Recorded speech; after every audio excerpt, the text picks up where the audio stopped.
Russia has passed the point of no return and is now guaranteed to collapse because the existence of this fake state directly depends on Putin's life.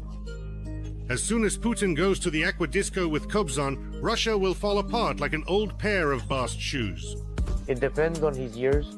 It depends on his age. He'll die soon, that's a fact, and everything will be over. That is, he could have resolved the issue before his worthless historical life comes to an end. To end his failed historical existence like that? The criminal cartel that we habitually call the Russian Federation is entirely dependent on one person, who, through fear and bribery of the elites, barely manages to hold together regions and peoples that are completely alien to each other. Attacks on Putin are, in fact, attacks on Russia itself. And there is a very clear and widespread understanding, no Putin or Russia as it exists today. Putin truly is the embodiment of modern Russia, a war criminal who holds power illegally.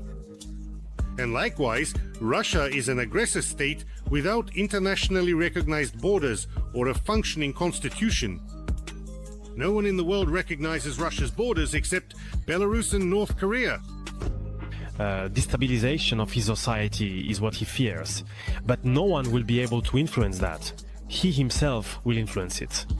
His economy will have an impact, the sanctions policy will have an impact, and the fact that he cannot defend all his territories will have an impact. All of this will be a combination of different forces. If all our partners are as strong as they can be, if they want to demonstrate not superpower, but simply want to show real strength. By starting a war against Ukraine under the slogan of reclaiming ancestral lands, Russia shot itself in both feet and then delivered a finishing shot just below the belt. Because there is no other country in the world whose neighbors have so many territorial claims against it. Russia is literally made up of other people's ancestral lands. We have been destroyed for centuries, and they are still destroying us now. Have you ever wondered what Tuhaikul means? Where do all those names in your area come from? Pishma, Duvan, Karga, Chaplik, Tugilinka? What do I said Sagra Boltim mean? And where are the peoples who came up with these names? They still exist? You stand for justice, don't you? You are living on land conquered by Moscow, land that belongs to others. Most of your community members are former non-Russians who have forgotten their ancestors. Let's start dissecting the rotten beast from east to west. The Kuril Islands and Sakhalin will soon return to their native Japanese harbor. They were annexed to Russia illegally and treacherously since the Soviet Union violated the Non-Aggression Pact and entered the war against the land of the rising sun. Yes, Japan was an ally of Hitler. But even when the Germans were at the gates of Moscow, the Japanese did not take advantage of the opportunity and did not stab them in the back.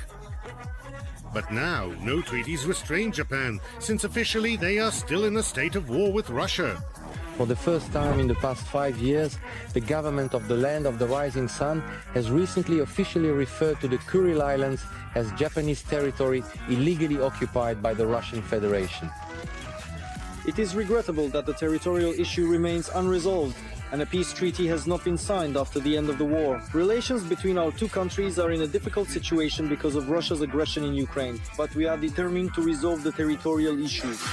If Japan were to hold a referendum on these islands, it's highly unlikely that anyone living there would actually oppose joining one of the most developed countries in the world, instead of wasting away in a filthy kitchen, reminiscing about former glory. My call sign is Mom, and he says, Mom, thank you for the underwear. I wore the same pair for a month and a half. If it weren't for them, he says, I wouldn't have made it. Greetings to the Russian Far East, Primorsky Krai, and Amur Oblast from our brotherly China. All these territories belonged to China as recently as the 19th century. But Russia, true to its tradition of treachery, took advantage of China's weakness during the Opium War and forced the Chinese to sign unfavorable treaties handing over these lands to Muscovy. What the Chinese called the century of humiliation after the Opium Wars until Mao Zedong, 100 years they called and still call it the century of humiliation. China was shamed 1,900. In Blagoveshchensk, people were massacred. The Chinese were hacked with axes, stabbed with bayonets, and survivors were drowned in the Amur River. The next humiliation of China On August honest, the assault on Beijing began. The Russians stormed Beijing, crushed the Chinese army, fiercely defeated the Chinese patriots who were bravely defending the capital Beijing, and then carried out a brutal massacre there. For the Chinese, this was a national humiliation, and they will never forgive it. By the way, they have already taken back Hong Kong, which was lost during the same period. The Far East is next in line. China forgets nothing and forgives nothing. In school textbooks, the Far East is referred to as lost territories. New official geographic maps have been approved. On them, part of Russia's territory is recognized as territory of the PRC itself. For example, Bolshoi-Ussuriski Island on the Amur is marked there as Chinese land. So far, the Chinese government has not openly declared territorial claims, but the process of reclaiming land is already underway. On the new Chinese maps, cities in the Far East have been given back their historical Chinese names. Vladivostok is once again called Hishenui, Blagoveshchensk is called Heilongpao, Khabarovsk is Boli, and Ussurisk is Shuangchengzi. China must reclaim its historical lands that were annexed by Russia in the 19th century. This proposal was made to the PRC authorities by the president of Taiwan. Commenting on China's attacks on Taiwan, President Lai Ching-te stated that if the PRC authorities are striving to restore the country's unity and territorial integrity, then they should make territorial claims against Russia. This concerns Primorsky Krai, part of Khabarovsk Krai, and Amur Oblast. China has in fact begun a creeping annexation of Russian lands. Putin has leased forests and arable land to the Chinese for decades. In Zabaikalsky Krai alone, Putin gave the Chinese 4 million hectares of valuable land for 49 years. The same situation exists in Buryatia, Krasnoyarsk Krai, Yakutia, and Amur Oblast. What are you doing, you son of a bitch, imposter, squandering state lands? The Butt has handed over more than 40,000 square kilometers to the Chinese. For comparison, the territory of Crimea is 27,000. Once again, he outplayed everyone. Why did they even let him out of the hospital? So it turns out that Putin gave a total of 40,000 square kilometers of land to China, just in my native Zabaikalsky Krai. All of this, in fact, happened under him during these very years. 1.5 times the size of Crimea. 1.5. Putin simply gave away the Tarabarov and Bolshoi-Ussuriski Islands to China as a gift. So, when the pale dictator disappears and a power vacuum and the collapse of the entire state system occur in Russia, China won't even have to do much of anything. All its historical territories will automatically become Chinese. All the more so since the yuan is already in circulation there, Chinese businesses are operating, and thousands of Chinese families have relocated there. The residents of Blagoveshchensk will no longer have to look enviously across at the Chinese shore.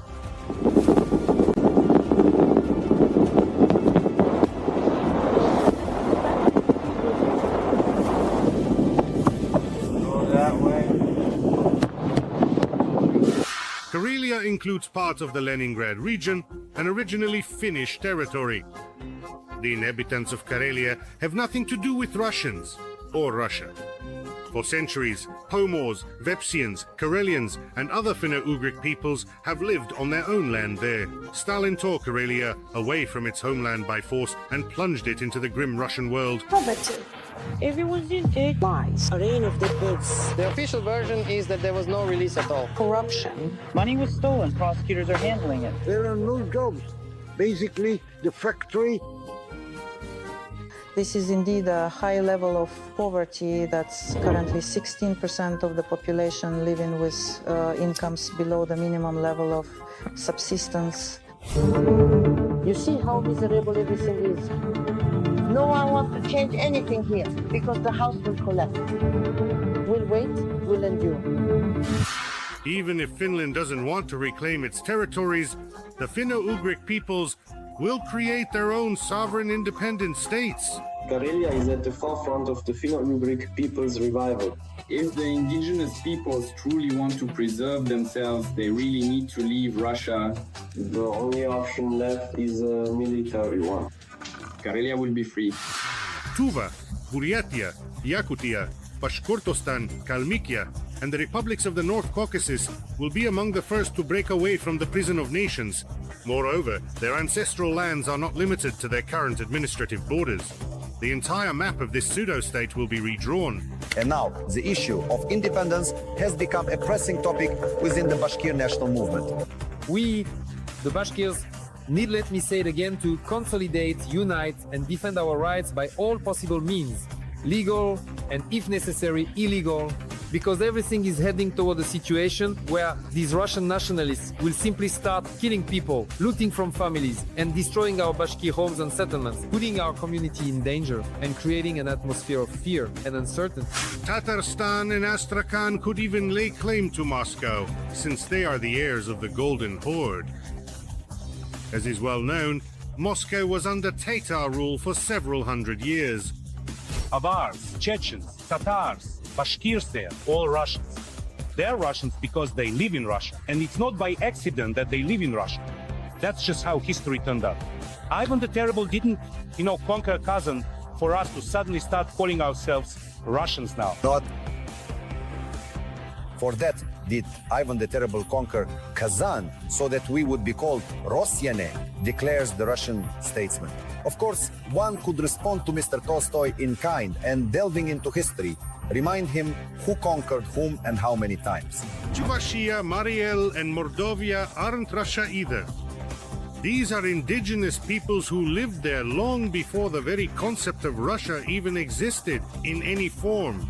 Or take the doctor's noise at a minimum, or good health to France. I am a veteran of the Russo-Ukrainian War and a member of the League of Free Nations. Our league is a futura free and independent state on the territory of the former Russia. Part of the Urals and Siberia are originally Kazakh lands. The Altai, Omsk, Tyumen, Astrakhan and Orenburg regions belong to the Kazakhs. Orenburg was actually the capital of Kazakhstan. Let me remind you that not only northern Kazakhstan, but also western Siberia, the Astrakhan lands, and the Altai have always been areas where Kazakhs settled. The steppe nomads roamed there long before there was any sign of the Russian state. I would like to point out that Orenburg was the first capital of Kazakhstan. Kaliningrad, of course, should once again become Königsberg, and Estonia should get back the territories that were annexed from it. The Speaker of the Estonian Parliament, member of the Conservative People's Party Henn Ponluas, stated that Russia annexed about 5% of Estonia's territory, part of the Kingisepp and Slansi districts of the Leningrad region, as well as the Pekori area. Ivangorod. This is how the phrase Ivangorod is ours sounds in Estonian. There it is, literally 100 meters from Estonian Narva. And according to the Speaker of the Parliament of this Baltic country, Henn Ponluas, the Russian city on the other side of the river should once again become part of Estonia. And of course, all Ukrainian lands, without exception, that are illegally held by Russia will return home. Kuban, Rostov, Belgorod, Kursk, and Voronezh. He will face the destabilization of society, and he will be genuinely afraid of that. In other words, Putin is in fact afraid of this. Another thing he fears is losing his power. This also depends on the stability of his society, but it also depends on his age. Russia will inevitably collapse and ultimately cease to exist entirely as a country as we know it, because it is simply not viable as a functioning state.